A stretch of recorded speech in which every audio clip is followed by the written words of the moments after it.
দেশজুড়ে আলোচিত Donald Trump নামের মহিষটিকে রাজধানীর মিরপুর জাতীয় চিড়িয়াখানায় রাখা হয়েছে। মহিষটির বিশেষ যত্নে চিড়িয়াখানা কর্তৃপক্ষ নিয়েছে নানা ব্যবস্থা। গরম থেকে রক্ষা করতে প্রতিদিন কয়েকবার গোসল করানো হচ্ছে এবং ফ্যান লাগানোর উদ্যোগ নেওয়া হয়েছে। কর্তৃপক্ষ জানিয়েছে, মহিষটি প্রতিদিন প্রায় ২৫ কেজি নেপিয়ার ঘাস, ৫ কেজি ছোলা ভুসি এবং পর্যাপ্ত পরিমাণ পানি খাচ্ছে।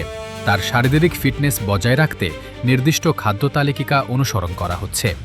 মহিষটিকে একটি বড় খাঁচার ভেতরে নিরাপদ দূরত্বে রাখা হয়েছে।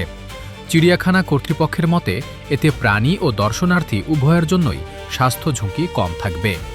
নারায়ণগঞ্জের একটি খামারে লালন পালন করা এই মহিষটি তার ব্যতিক্রমধর্মী চুলের কারণে ডোনাল্ড ট্রাম্প নামে পরিচিতি পায়। পরে দেশ বিদেশের বিভিন্ন গণমাধ্যমে তাকে নিয়ে সংবাদ প্রকাশ হলে ব্যাপক আলোচনার সৃষ্টি হয়। ঈদের আগে প্রশাসনের হস্তক্ষেপে মহিষটিকে কেরানীগঞ্জ থেকে উদ্ধার করে প্রথমে থানায় এবং পরে মিরপুর জাতীয় চিড়িয়াখানায় স্থানান্তর করা হয়।